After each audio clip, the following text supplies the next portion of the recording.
জানেন আমাদের সনাতন শাস্ত্রে পাঁচটা ধারার নাম হচ্ছে শাক্ত, শৈব, গানপত্য, সৌর আর বৈষ্ণব। এই পাঁচটি ধারায় আমাদের সনাতন ধর্ম এই পাঁচ ধারা নিয়ে আছে। পৃথিবী যতদিন ধরে সৃষ্টি হয়েছে ততদিন ধরে ওই পাঁচটা ধারা। তাহলে আজ যে এই স্থানে আমরা বসেছি, আমাদের বেশভূষাটা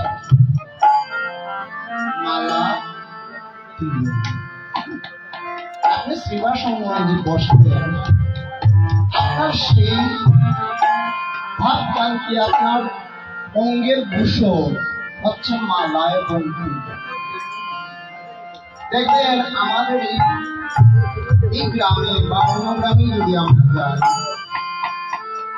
বাজারে গেলাম, গ্রামে গেলাম, দেখা যাবে 2-3 জন 4 জন 5 জন ভক্ত মালা দিয়েছে, তাদের তিলক আছে কপালে, সেটা করেছে। তাহলে তারা কারা? তাদের পরিচয় এই যে আমার এখানে যে বয়োবৃদ্ধ বাবারা আছে, এই যে আমার কাকু বলে মালা, আমার এই কাকুরি বলে মালা, ওইখানে আমার আরেকজন কাকু এসেছেন মালা, প্রত্যেকদিন মালা দেন, তিলক করেন, সেটা দেখেছেন। এই ভাবটা কিসের ভাব? এই ভাবটা হচ্ছে বৈষ্ণবীয় পুরুষ, বৈষ্ণবীয় আবরণ। তাহলে কার কাছ থেকে এই ভাবটা আমরা পেলাম? বিশ্ব ব্রহ্মাণ্ডের অধীশ্বর গৌরী নিত্যানন্দ প্রভুর মাধ্যমে জগৎ জীবকে জানিয়ে দিয়েছেন।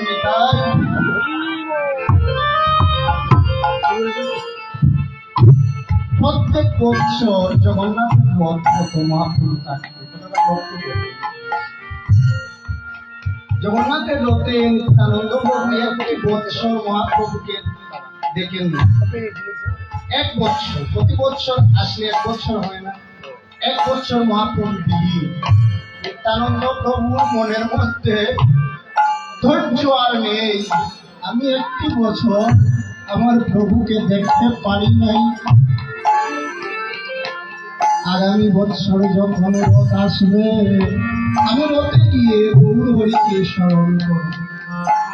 নিত্যানন্দ প্রভু রথে জগন্নাথ পুরীতে প্রতি বৎসর যেতেন। মহাপ্রভু নিত্যানন্দ প্রভুর দিকে তাকাতেন, তাই তুমি কেন এসেছ? তুমি জানো না? তুমিও যদি চলে আসো, সবাই যদি গদাধর এসেছে, স্বরূপ দামোদর এসেছে, তুমিও যদি আমার কাছে চলে আসো, তাহলে বলির জীবের গতি তাই কি হইবে? তুমি আমার কাছে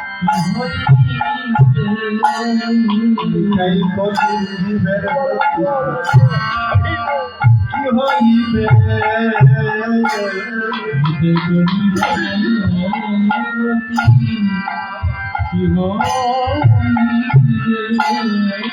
তুমি আমার কাছে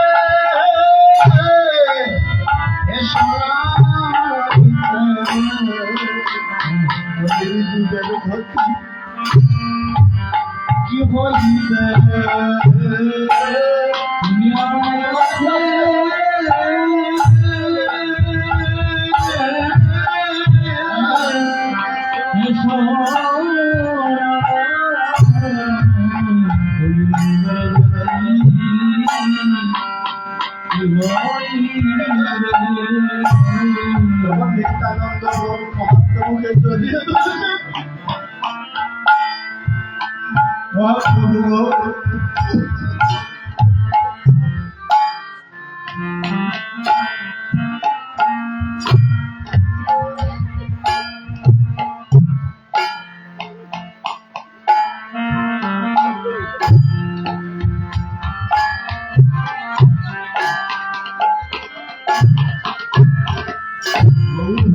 তুমি পাপিটাকে উদ্ধার করলে, কিন্তু আমি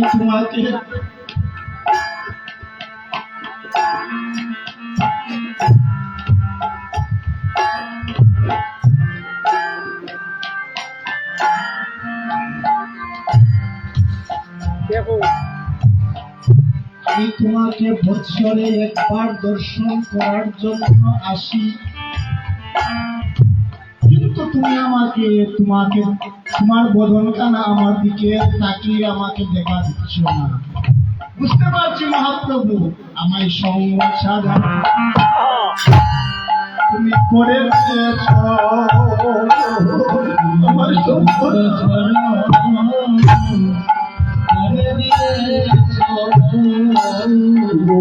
আমার সঙ্গ ছাড়া করে দিয়েছ,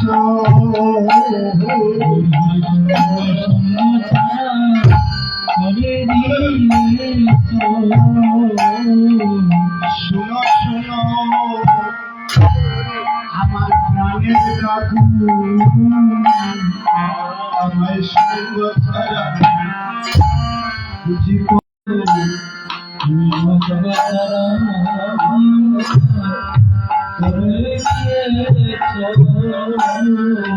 তুমি শোনো সময় আমার প্রাণের কাকু,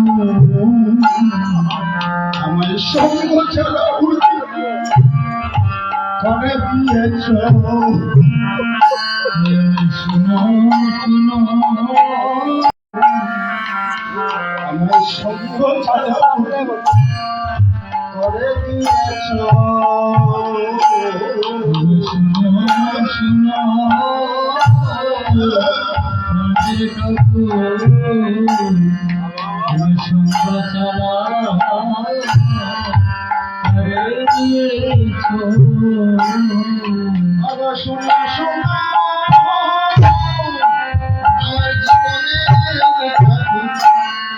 আমার সঙ্গ ছাড়া